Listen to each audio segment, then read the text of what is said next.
Hello, I'm Arne Döring. I'm a maintainer of the NIM programming language, and I'm also the developer of this bridge generator for GLSL shaders and your own NIM code called OpenGL Sandbox. I would like to show you how it can be utilized to integrate an arbitrary shader from the internet into your own program. So as the shader that will be utilized for integration into your own program will be this shader from Shadertoy. Shadertoy is a website for writing fragment shaders or fragment shader only programs. And here's a shader that renders a 3D fractal world. As a starting point, I will use this Mandelbrot renderer that is already written. So this is a Mandelbrot set renderer that I wrote, where you can zoom in, not arbitrarily, but sometime. And it's fully interactive with the mouse. And I want to modify this program to show the shader that you just saw. So first thing that I need to do is I need to copy paste this shader and integrate it into the program.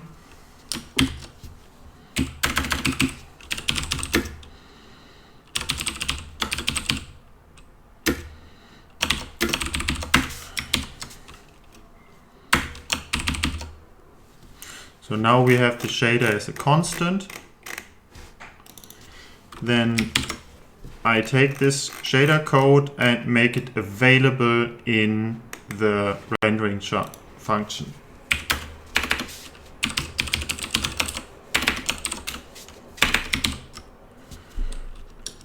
So let's see if this already works. It compiles and it includes the shader code, so the shader code will be available as shared code, but it still doesn't compile because it doesn't know the variable iChannel0. iChannel0 is in the original program. Here iChannel0, it's uniform for the sampler. To create this uniform in this program, here it's a noise texture, and I need to have a noise texture here as well. So I create a new local variable, let name it differently. Let noise texture equals random, or what's it called?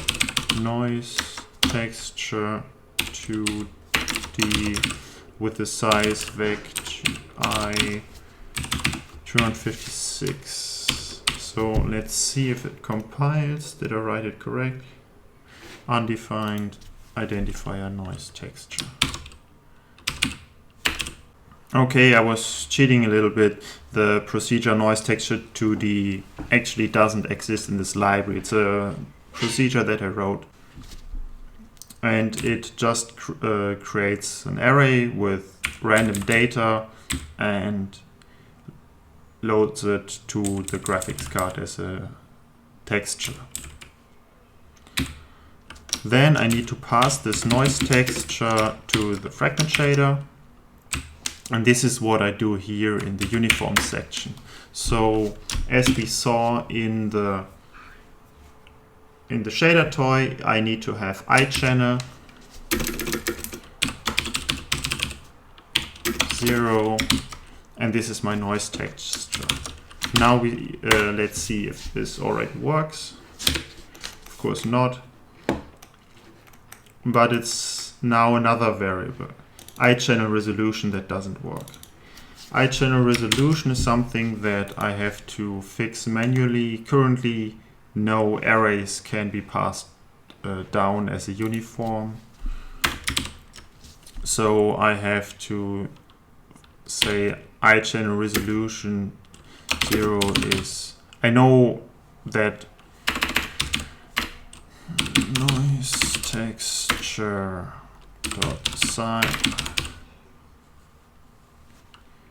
No, it's this size, and I want to have it passed down not as an integer but as a vector. And then in the shader, since I don't pass it down as an array, I would look for resolution and change it from an array access into just this one variable. So now let's see for the next error. Undefined variable iMouse, iResolution, iTime. So this is what we need to define.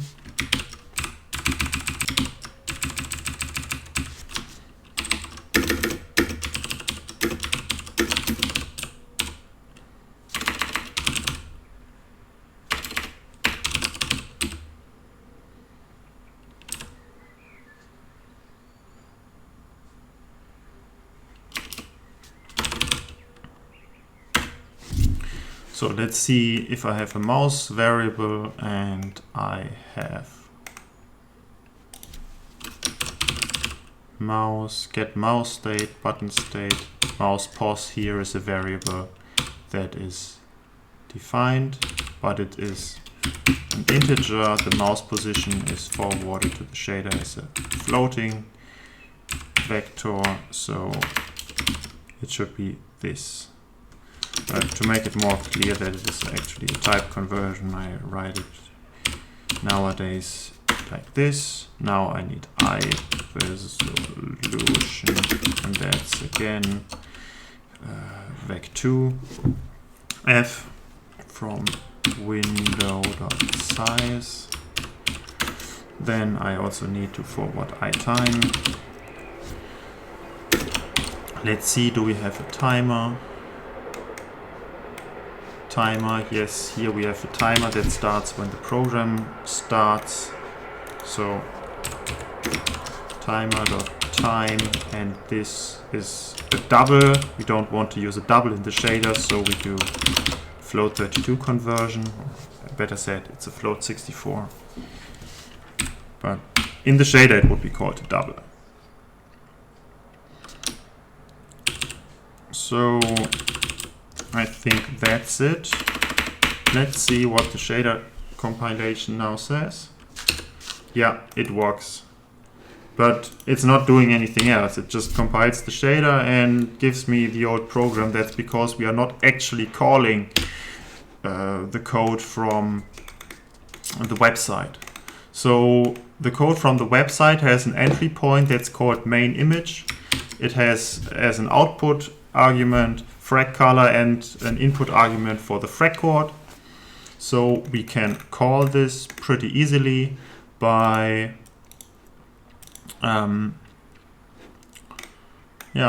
simply calling it here, calling main image. So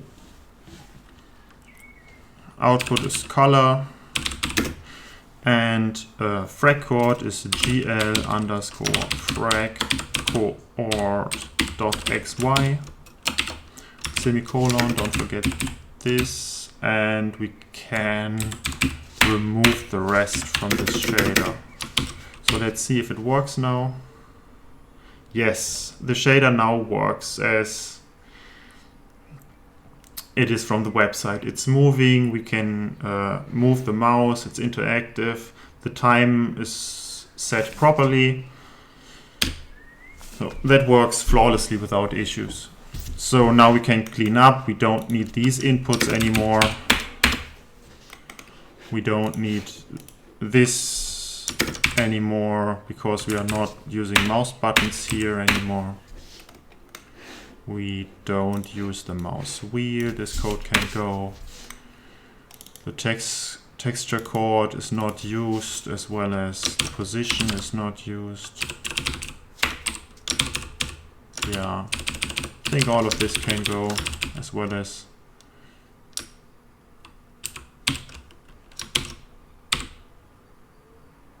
let's see if it still works. Well, mouse interaction I just destroyed.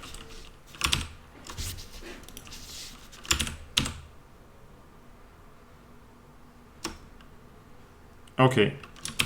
I think this line shouldn't, yeah. I should not have deleted this line. So, there's still one thing missing, that's the background. Something went wrong with the background noise. And iChannel 0 is supposed to be noise texture. Let's look at noise texture. What I want to show you here, normally there's supposed to be this background noise. This broke. Currently I don't know what's wrong with it. So let's just look for iChannel 0 noise texture, noise studio label texture wrap s repeat t. That's supposed to be linear. Oh, it doesn't set the data. So I have it prepared here. Yeah, setting the data is what's missing.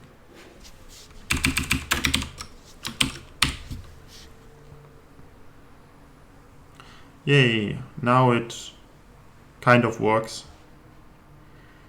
Yeah, the background does not work. There are these interesting banding effects. And I'm not 100% sure where they come from, but I can reproduce them in the original example. So I go to the website, and when I go to the settings, this seems to be just random noise texture, so it shouldn't matter how you sample it. There's no upside down or something like that. But if you apply V-flip here, there's also this banding, and the noise isn't smooth anymore. So apparently this is a texture with orientation, and I'm not sure how it works. So this noise doesn't work like in the original example.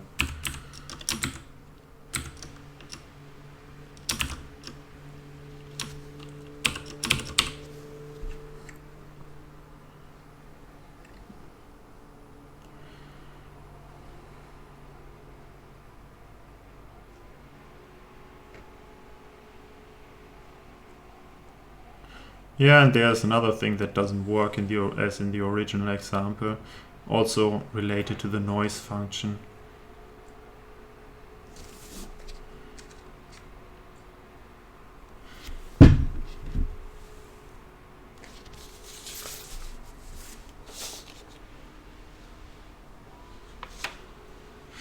Oh, yes, the original program also has a sound shader that is not integrated here. Currently, the OpenGL Sandbox has no sound shader program available.